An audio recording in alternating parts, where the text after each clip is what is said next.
Primero vamos a ver cómo son las fórmulas de derivación de estas nuevas reglas. Por ejemplo, en las derivadas logarítmicas,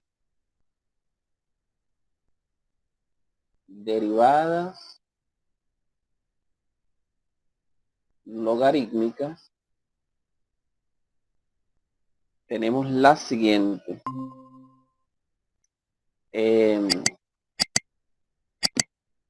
Por ejemplo, tienen que saber distinguir entre logaritmo de la base A de una cantidad, logaritmo base 10 de una cantidad que también se puede colocar así, logaritmo. Cuando tengas esto y tengas esto exactamente igual. Y también tienes que saber distinguir entre el logaritmo natural de una cantidad, que él se puede colocar como logaritmo de la base e de una cantidad, donde e no es más que un número que ya conocemos, una constante muy famosa que es 2,718, y eso tiene decimales infinitos. Entonces, aquí tenemos el logaritmo de la base A. Base 10, cuando no tengas nada, también se le interpreta como este que tenemos ahí. Base 10. Y el de la base E, que es el logaritmo natural o neperiano. Una vez que sepamos qué es eso, vamos a empezar con las reglas de ella. De la regla más elemental para la derivación es la derivada con respecto a x del logaritmo natural de x. Esa siempre te la vas a conseguir por ahí.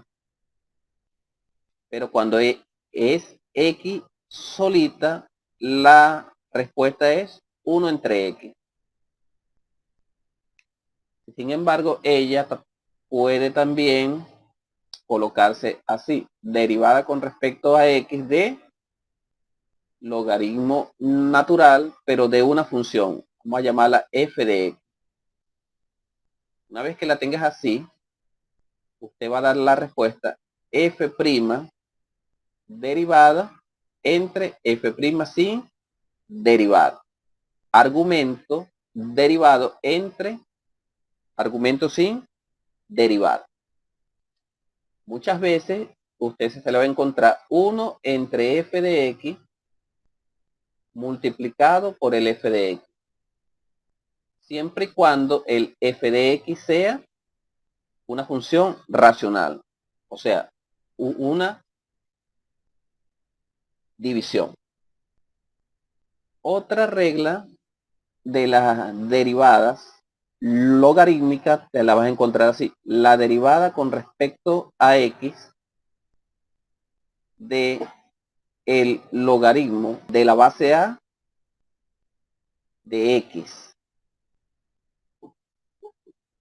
Ella va a ser 1 entre x, 1 entre x por el logaritmo natural de la base a. Y ella también va a estar representada por logaritmo de la base a de una función f de x, digamos,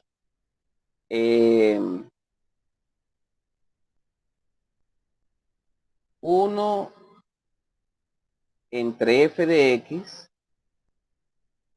multiplicado por quién,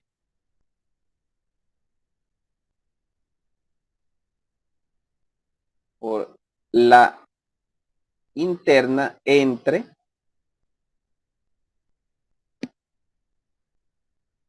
el logaritmo natural de la base.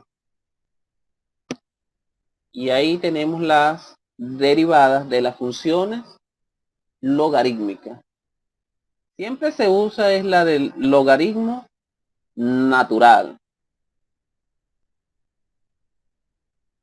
Sin embargo, bueno, eso depende de las que le pidan. Y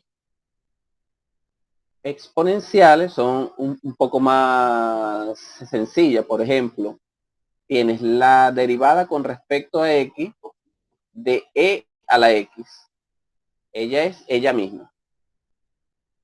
Cada vez que usted tenga la derivada de una exponencial y lo que esté en la parte superior o en el exponente de la exponencial es x, simplemente es ella misma.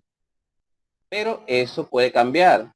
Digamos que usted tenga la derivada de la función exponencial de una función f de x.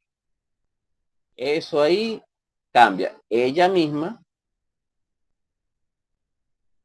por la derivada del exponente.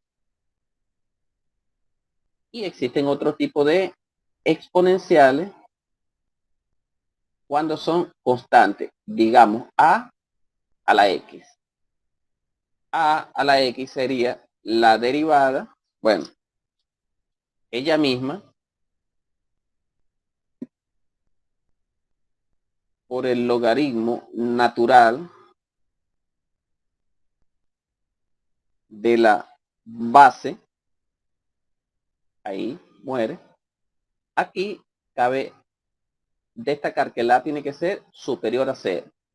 Y otra que usted se puede encontrar sería a la f de x. Esto es ella misma por la derivada del exponente por el logaritmo natural de la base, siempre que la sea mayor que 0. Bueno, una vez que uno tiene esas reglas claras, simplemente queda aplicarla en los ejercicios. Yo le traje una serie de ejercicios para que ustedes practiquen y para practicar con ustedes. Vamos a comenzar con estos problemas para que vean. Aquí tengo la derivada de un logaritmo. Entonces tenemos que recordar que si yo tengo y igual a logaritmo natural de una función f de x, la derivada sería y prima es argumento derivado entre argumento sin derivada. Recuerde que yo desde la semana pasada le estoy dando el ejercicio y la respuesta. Entonces tenemos que tratar de llegar a la respuesta que está allí.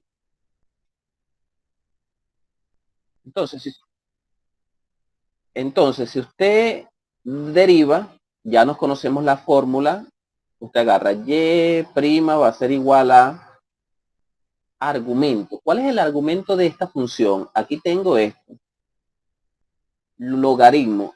El argumento es la parte interna del logaritmo. Para ese caso sería ax cuadrado más b, donde a y b son constantes, o sea, números. Entonces, si usted aplica esta fórmula, quedaría argumento derivado, que es la parte interna, argumento, entre el argumento sin derivar. Lo que sucede aquí, que aquí tengo que derivar dos cuestiones, este que está aquí y este que está aquí. Recuerde que A y B son constantes. Entonces, usted continúa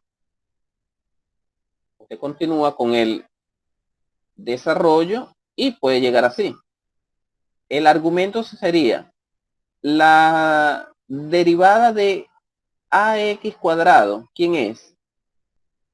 La derivada de ax cuadrado sería 2ax, porque recuerda que tengo es una constante, que la constante no se deriva y se deriva x cuadrado. Y aquí tengo que estar pendiente también con la derivada de b. La derivada de b es 0 por ser una constante.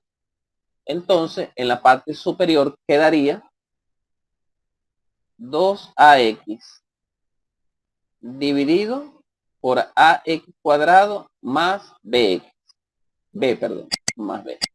Y nos damos cuenta que hemos llegado a la resolución que queríamos desde el comienzo.